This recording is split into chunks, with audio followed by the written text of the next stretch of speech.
फिलहाल बात देश की करते हैं, देश की सियासत की करते हैं और देश में इन दिनों बंगाल की ही राजनीति सेंटर स्टेज पर है। पश्चिम बंगाल में ममता बनर्जी की पार्टी ने 291 सीटों के लिए कैंडिडेट का ऐलान कर दिया है।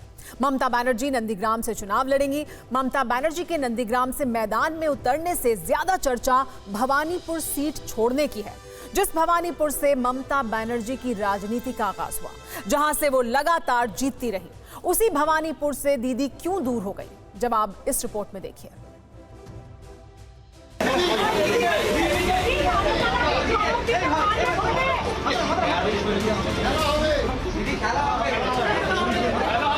তারপরে আমি ভবানীপুরে আমি 7 বার কন্টেস্ট করেছি, 8 বার ইলেকশনে 7 বার জিতেছি। ভবানীপুরে আমি 2 বার জিতেছি, আমার প্রয়োজন হলে আবার দাঁড়াবো পরে, কিন্তু এবারে আমি নন্দীগ্রাম থেকেই দাঁড়াবো। ये दुर्ग दरकने का डर है या फिर जिद है, लेकिन ममता बनर्जी ने ऐलान कर दिया है, नंदीग्राम दिल में है, नंदीग्राम मन में है, इसीलिए नंदीग्राम से ही चुनाव लड़ेंगी। কিন্তু এবারে আমি নন্দীগ্রাম থেকেই দাঁড়াবো। सबसे बड़ा संग्राम है, जिसका ये सबसे बड़ा ऐलान है। जिस जमीन से मां, माटी और मानुष का नारा दिया, जहां से उठी लहर ने ममता बनर्जी की राजनीति को बंगाल में बुलंदी पर पहुंचाया, उसी नंदीग्राम से दीदी ने अपना दुर्ग बचाने के सबसे बड़े मिशन का आगाज कर दिया। বাংলায় শাসন, বাংলায় আমরা যারা আছি, বাংলায় মানুষের আশীর্বাদ শুভেচ্ছা দোয়া নিয়ে বাংলায় শাসন তারাই করব আমরা। यूं तो ममता बनर्जी ने 1.5 महीने पहले ही नंदीग्राम से चुनाव लड़ने का इशारा दे दिया था, लेकिन अब ऑफिशियल हो चुका है, दीदी ने नंदीग्राम को ही क्यों चुना। इससे ज्यादा हैरानी इस बात को लेकर है कि ममता बनर्जी ने भवानीपुर को क्यों छोड़ा। आजादी के बाद शायद बंगाल के चुनावी इतिहास में ये पहला मौका है जब बंगाल की सत्ता की प्रतीक राइटर्स बिल्डिंग पर कब्जे के लिए इतनी ताकतवर और इतनी जबरदस्त लड़ाई चल रही है। ममता बनर्जी के 10 साल के शासनकाल में भी ये पहला मौका है जब उन्हें इतनी जबरदस्त चुनौती मिल रही है। टीएमसी ममता बनर्जी के नंदीग्राम से लड़ने को मास्टर स्ट्रोक बता रही है, मगर सवाल है कि क्या वाकई ऐसा है।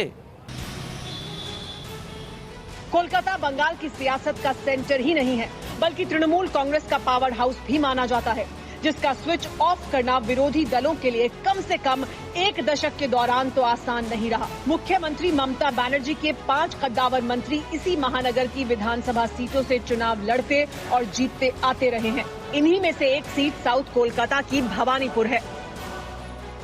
भवानीपुर 1991 में विधानसभा बनी, तब से अब तक कुल 13 बार चुनाव हुए हैं। इनमें 6 बार कांग्रेस, जबकि 3 बार टीएमसी, 2 बार सीपीआई और एक बार सीपीएम और निर्दलीय जीत चुके हैं। पिछले 2 बार से ममता बनर्जी यहां से चुनाव जीतती रही हैं। তোমরা বাংলা দখল করতে চাও, অত সস্তা নয়।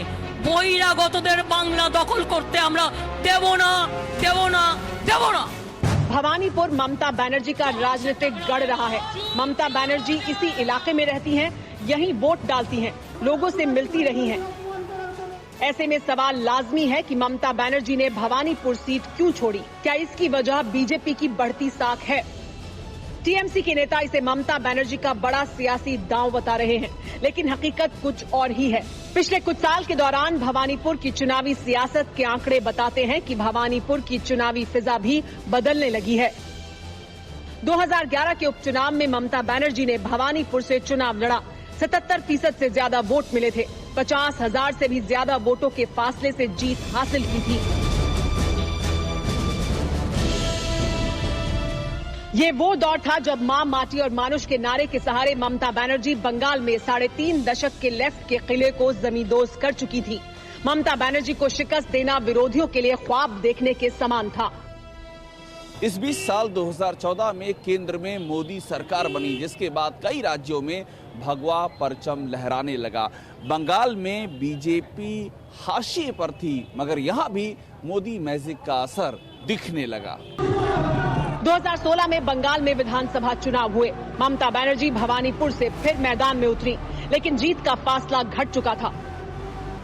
2011 के मुकाबले ममता को 29.79% कम वोट मिले। दीदी की जीत का अंतर भी महज 25,301 वोट तक सिमट गया। 2011 में ममता बनर्जी को जहां 77% से ज्यादा वोट मिले थे, वहीं 2016 में ये घटकर महज 48% ही रह गए। नतीजों से साफ हो गया था कि भवानीपुर में ममता का जनाधार तेजी से खिसका है।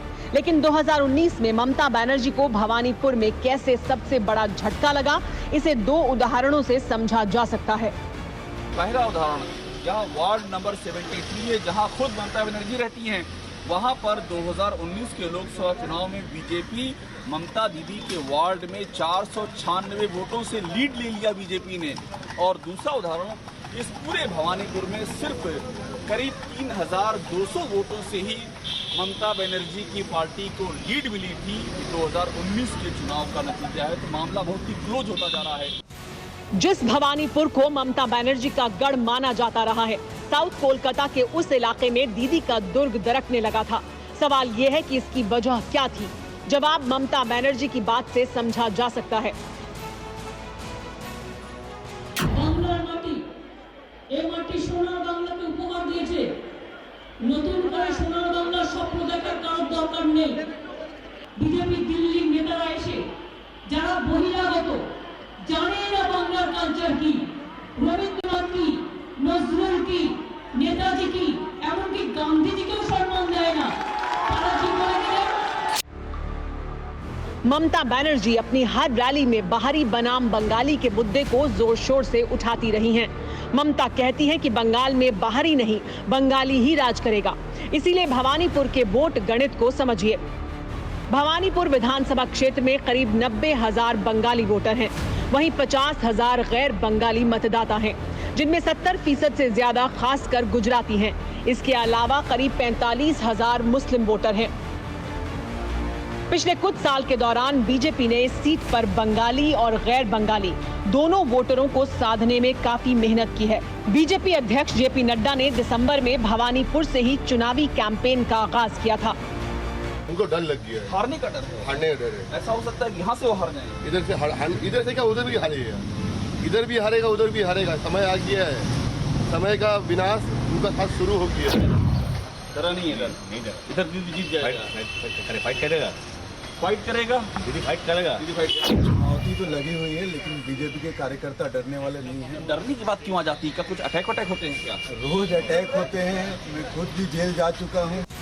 बीजेपी भवानीपुर में ममता बनर्जी को हराने के लिए एड़ी चोटी एक कर रही है। ममता बनर्जी को भी इसका एहसास है, इसीलिए दीदी के अपने गढ़ छोड़ने को लेकर बीजेपी निशाना साध रही है।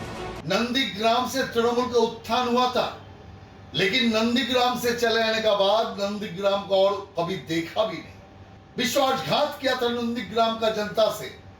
आज भवानीपुर का जनता से विश्वासघात करके नंदीग्राम में जा रहा है, इसलिए नंदीग्राम का जनता भी विश्वासघात का जवाब उन्होंने वोटों से देंगे। कहीं ना कहीं ममता बनर्जी बिल्कुल घबराई हुई हैं। अपनी ट्रेडिशनल सीट जो 10 साल तक जहां से वो एमएलए रही, विधायक रही, वो छोड़ के नंदीग्राम चली गई। साथ ही साथ दूसरी एक सीट को भी उन्होंने अपने रडार पे रखा हुआ है। तो कहीं ना कहीं ममता बनर्जी को उनके खिलाफ और उनकी सरकार के खिलाफ जो एंटी इनकम्बेंसी है उसका एहसास है। राजनीति अपनी जगह है, लेकिन इतना जरूर है कि ममता बनर्जी के पारंपरिक सीट छोड़ने के पीछे बीजेपी का बढ़ता जनाधार भी है। वैसे सियासत गुंजाइश का नाम है, जो हर नफा नुकसान के गुणा गणित को साध कर ही तलाशी जाती है। जाहिर है ममता बनर्जी जैसी मजी हुई नेता ने भी हर नफा नुकसान देखकर ही नंदीग्राम का रास्ता चुना होगा। सियासत के बाद अब बात समाज की करते हैं, जिसे जागरूक करने की बड़ी मुहिम की शुरुआत हो चुकी है। दहेज लोभियों की जुल्म ज्यादती की शिकार अहमदाबाद की साबरमती रिवर फ्रंट से नदी में कूदकर जान देने वाली आयशा की मौत ने सबको झकझोर कर रख दिया है। इसीलिए देश की कई मस्जिदों से दहेज के खिलाफ आवाज कैसे बुलंद हो चुकी है, इस रिपोर्ट में देखिए।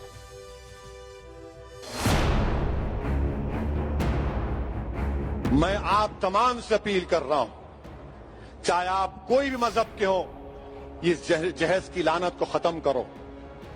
जहेज की लानत को खत्म करो। अगर तुम मर्द हो ना, तो बीवी पर जुल्म करना मर्दानगी नहीं है। बीवी को मारना मर्दानगी नहीं है। बीवी से पैसों का मुतालबा करना मर्दानगी नहीं है। तुम मर्द कहलाने के भी लायक नहीं होगा अगर तुम ऐसी हरकत करोगे।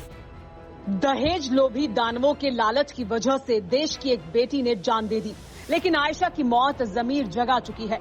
हैदराबादी भाईजान का भावुक होना काम कर गया है। अहमदाबाद की आयशा ने इस दुनिया को अलविदा कह दिया, लेकिन समाज में दहेज के दीमक के खिलाफ एक मुहिम की शुरुआत कर दी है। बेटे की शादी हो तो उस मौके पर निकाह हो, उस मौके पर हम इस बात को वाजे कर दें कि हम कतई तौर पर जहेज को का न मुतालबा करेंगे और न हम उसकी मांग करेंगे। तस्वीरें लखनऊ के ऐशबाग ईदगाह मस्जिद की हैं, जहां जुमे की नमाज के दौरान तकरीर में दहेज को न केवल नाजायज बल्कि हराम बताया गया। मुस्लिम धर्मगुरुओं ने कहा कि इस्लाम में दहेज की कोई जगह नहीं है। दहेज न सिर्फ नाजायज है बल्कि हराम है। लड़की वालों पर इस्लाम में कोई एक पैसे का खर्च रखा ही नहीं गया है। जो कुछ भी होता है गलत है, नाजायज है और सिर्फ आम माहौल से मुतासिर होकर ये काम किया जाता है, वरना इस्लाम में जहेज की कोई गुंजाइश नहीं। जो करता है वो इस्लाम का दुश्मन है, इस्लाम का मुखालिफ है। लखनऊ में जुमे की नमाज के बाद मस्जिदों से लोगों को दहेज के खिलाफ जागरूक करने की मुहिम चलाने की अपील की गई। ये भिखारी हैं, भीख मांगने वाले, इनको कभी सही नहीं करना चाहिए। इनकी जबान कहीं खत्म ही नहीं होगी, ये हमेशा मांगते रहेंगे। जिसने लड़की ही दे दी बहुत बड़ी बात है, इसलिए कि लड़की इंसान की इज्जत का नाम है। लड़की जो होती है उससे दुनिया कायम होती है, जो ये नस्ल बढ़ती है, ये बहुत बड़ी अमानत। मगर इसको पढ़े लिखा होना चाहिए। बस जहेज की लानत हमारे इस्लाम में है ही नहीं। लखनऊ के अलावा देश की कई मस्जिदों में भी ऐसी पहल की गई। आयशा अब इस दुनिया में नहीं है। पुलिस आयशा के पति को गिरफ्तार कर चुकी है, लेकिन आयशा की आत्मा को तभी सुकून मिलेगा जब हमारा समाज दहेज लोभी दानवों से मुक्त होगा। देश में दहेज के खिलाफ 1961 में ही कानून बन गया था, लेकिन हालात 2021 तक नहीं बदले हैं। तो आखिर में इसका इलाज क्या है और कहां है? इलाज वही है जहां से समस्या पैदा हो रही है। समाज का नजरिया पूरी तरह बदल देना जरूरी है। माता पिता ने अपनी परवरिश में क्रांति ला दी, तो बाकी की क्रांति बेटियां खुद कर लेंगी। झुकी हुई कमजोर गर्दन को दबा दिए जाने का खतरा हमेशा बना रहता है, लेकिन बेटियां जब सिर उठाकर जिएंगी तो कोई लालची उनकी गर्दन तक पहुंचने की हिम्मत नहीं करेगा। परवाह देश की, सोमवार से शुक्रवार रात 10 बजे TV9 भारतवर्ष पर।